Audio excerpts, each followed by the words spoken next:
Hi friends, அஸ்ஸலாமு அலைக்கும். Welcome to Sajisha kitchen. இன்றைக்கி சேனலில் நம்ம டெய்லி நம்மளோட வீட்டு வேலைகளை எந்த கஷ்டமும் இல்லாமல் எப்படி ஈஸியாக செய்யலான்னு தான் டிப்ஸ் பார்க்க போகிறோம். வாங்க ஃபஸ்ட்டு டிப்ஸ் என்னன்னு பார்க்கலாம். வாழைப்பழம்லாம் பார்த்திங்கன்னா நம்ம வாங்கிட்டு வந்து கொஞ்ச நாள்லையே சீக்கிரமாக கருப்பாயிடும். ஸோ அந்த மாதிரி ஆகாமல் இருக்கிறதுக்கு எப்போவுமே நீங்கள் புதுசாக பழம் வாங்கிட்டு வந்ததுக்கப்புறமா இந்த மாதிரி அலுமினியம் ஃபாயிலை சின்ன சின்னதாக கட் பண்ணிக்கோங்க. அந்த அலுமினியம் ஃபாயிலை வாழைப்பழத்தோட காம்பில் வச்சு இந்த மாதிரி டைட்டாக ப்ரெஸ் பண்ணி க்ளோஸ் பண்ணிவிடுங்க. காம்பில் கொஞ்சம் கூட காற்று படாத அளவுக்கு அலுமினியம் ஃபாயிலை வச்சு நல்லா கவர் பண்ணிவிடுங்க. இந்த மாதிரி நீங்கள் பழத்தை ஸ்டோர் பண்ணி வச்சிங்கன்னா ரொம்ப நாளைக்கு உங்களோட வாழைப்பழம் அப்படியே ஃப்ரெஷ்ஷாகவே இருக்கும். செகண்ட் டிப்ஸ் பார்க்கலாம். எப்போவுமே நம்ம ஏதாவது வதக்கி அரைக்கணும் அப்படின்னா அதோட சூடு ஆறுனதுக்கப்புறம் தான் நம்ம அதை மிக்சியில் போட்டு அரைப்போம். சம்டைம்ஸ் நமக்கு எமர்ஜென்சியாக அரைக்கணும் அப்படின்னா என்ன செய்யலான்னா, நீங்கள் அரைக்கும்போது ஒரு 2 to 3 ஐஸ் க்யூப் ஆட் பண்ணிவிட்டு அதுக்கப்புறம் அரைச்சிங்கன்னா எந்த ப்ராப்ளமும் இல்லை. நீங்கள் ஐஸ் க்யூப்ஸ் போடுறதுனால நீங்கள் அரைக்கிற பொருள் தண்ணியாக வந்துடும் அப்படின்னு நினைக்க வேண்டாம். அந்த மாதிரிலாம் ஆகாது. நான் 2 ஐஸ் க்யூப் போட்டு அரைச்சதுக்கப்புறமும் பாருங்கள், நம்மளோட சட்னி எப்பவும் போல் நார்மலாக திக்கான கன்சிஸ்டன்சியில் தான் இருக்குது. இப்போ அடுத்த டிப்ஸ் பார்க்கலாம். சம்டைம்ஸ் நம்மளோட கிரேவியில் இல்லை குழம்புல ஆயில் கொஞ்சம் அதிகமாகிடுச்சுன்னா அந்த ஆயிலை எப்படி ரிமூவ் பண்ணுறதுன்னு தான் இப்போ பார்க்க போகிறோம்.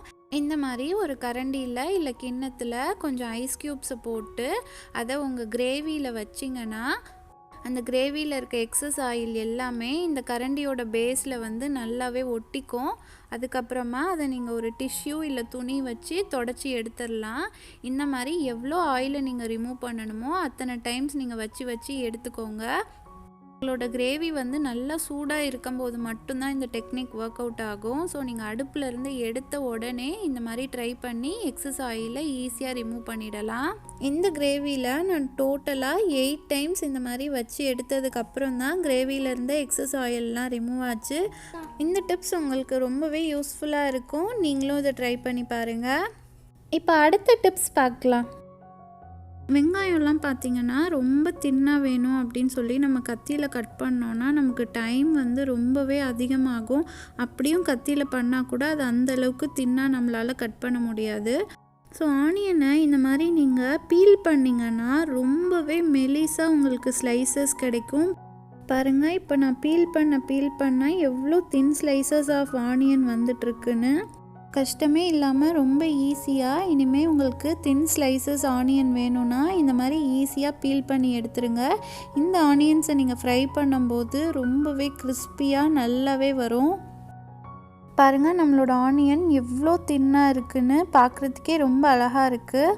ஆனியன் மட்டும் இல்லை, நீங்கள் உருளைக்கிழங்கு சிப்ஸ் போடணும் அப்படின்னா கூட இதே மாதிரி பீலரில் நீங்கள் உருளைக்கிழங்கு ஸ்லைஸ் பண்ணிங்கன்னா ரொம்பவே மெலிசாக உங்களுக்கு ஸ்லைஸ் கிடைக்கும். அதில் நீங்கள் சிப்ஸ் போடும்போது உங்களோட பொட்டேட்டோ சிப்ஸ் ரொம்பவே கிறிஸ்பியாக கிடைக்கும். நீங்கள் கத்தியில் கட் பண்ணுறதை விட இந்த மாதிரி பீலர் யூஸ் பண்ணி ஆனியன் இல்லை பொட்டேட்டோவை ஸ்லைஸ் பண்ணும்போது உங்களோட டைமும் சேவ் ஆகும். இப்போ அடுத்த டிப்ஸ் பார்க்கலாம். எல்லார் வீட்லேயும் பார்த்திங்கன்னா வாஷ் பேஷன் பக்கத்தில் டவல் போடுறதுக்கு ஹேங்கர் இருக்காது. அந்த மாதிரி இல்லாதவங்கலாம் இந்த மாதிரி செவுத்தில் ஒரு ஹூக் போட்டு அதில் ஒரு பேங்கிள்ஸில் உங்கள் வலையில் போட்டு இந்த மாதிரி மாட்டி விட்டுறலாம். எவ்ரி டைம் நீங்கள் ரொம்ப ஈஸியாக யூஸ் பண்ணிக்கலாம். நம்ம பேங்கிள்ஸ் இல்லாமல் டைரெக்டாக டவலை ஹூக்கில் போட்டோன்னா எவ்ரி டைம் நம்ம யூஸ் பண்ணும்போது அது கலண்டு வந்துடும். அதுக்காக தான் நம்ம ஒரு பேங்கிளில் டவலை போட்டு நம்ம ஹூக்கில் மாட்டி வச்சுருக்கோம். இப்போ அடுத்த டிப்ஸ் பார்க்கலாம்.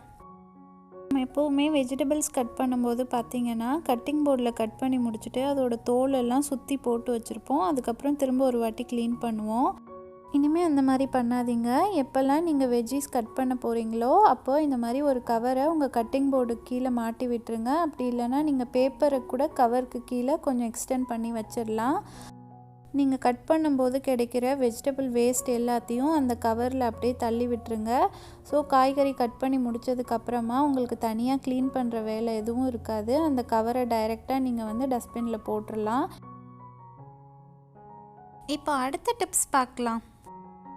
நம்ம வீட்டில் தரையில் பாய் போட்டு படுக்கும்போது பார்த்திங்கன்னா எறும்பு பூச்சி அதெல்லாம் பாய்க்கு வரத்துக்கு நிறையவே சான்ஸ் இருக்குது. அந்த மாதிரி வராமல் இருக்கிறதுக்கு ரொம்பவே சிம்பிளாக உங்கள் வீட்டில் இருக்க டால்கம் பவுடர் எடுத்துக்கோங்க. அதை உங்கள் பாயை சுற்றி இந்த மாதிரி ஃபுல்லாக தூவி விட்டுருங்க, ஒரு பார்டர் மாதிரி தூவி விட்டுருங்க. இந்த ஸ்மெல்லுக்கு எறும்பு பூச்சிலாம் வரவே வராது. சின்ன பிள்ளைங்கள்லாம் இருக்கிற வீட்டில் பார்த்திங்கன்னா நம்ம எறும்பு பொடி யூஸ் பண்ண முடியாது எல்லா இடத்துலையும். அந்த மாதிரி டைமில் நீங்கள் இந்த மாதிரி டால்கம் பவுடரை ட்ரை பண்ணி பார்க்கலாம். இது நல்லாவே ஒர்க் அவுட் ஆகும்.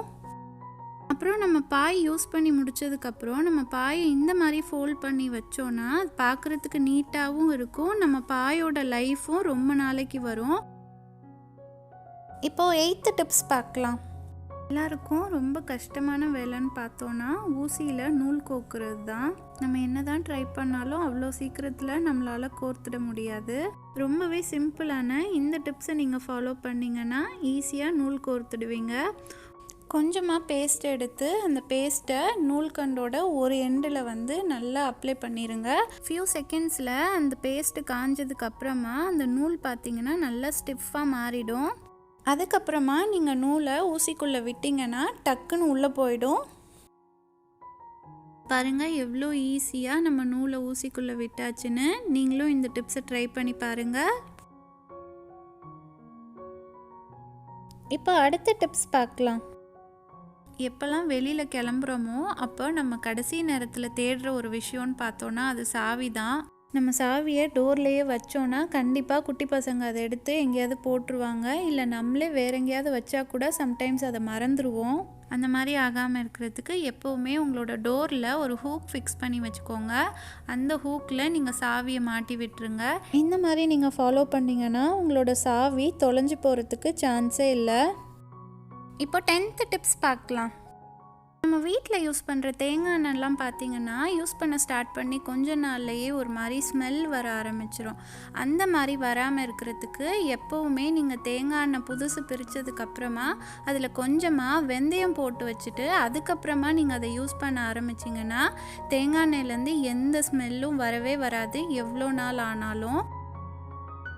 வெந்தயம் தேங்காய் எண்ணெயோடு நல்லா ஊறி இருக்கும்போது நல்ல ஒரு வாசனை கிடைக்கும். இந்த ஆயிலை நம்ம தலைக்கு போடும்போது நமக்கு ஹேர் க்ரோத்துக்கும் ரொம்பவே நல்லது. இந்த டிப்ஸ் உங்களுக்கு ரொம்பவே யூஸ்ஃபுல்லாக இருக்கும். நீங்களும் ட்ரை பண்ணி பாருங்கள். நான் சொன்ன இந்த எல்லா டிப்ஸையும் நீங்களும் ட்ரை பண்ணி பாருங்கள். என்னோட இந்த வீடியோ உங்களுக்கு பிடிச்சிருந்துச்சுன்னா வீடியோவை லைக் பண்ணுங்கள், உங்கள் ஃப்ரெண்ட்ஸ் அண்ட் ஃபேமிலிக்கும் ஷேர் பண்ணுங்கள். மறக்காமல் சஜிஷா கிச்சனுக்கும் சப்ஸ்கிரைப் பண்ணிவிடுங்க. அப்போ தான் நான் போடுற புது வீடியோஸோட நோட்டிஃபிகேஷன் உடனே உங்களுக்கு வரும். Thank you all so much for வாட்சிங். அடுத்து ஒரு சூப்பர்பான வீடியோவில் மீட் பண்ணலாம். அன்டில் தென் அஸ்ஸலாமு அலைக்கும்.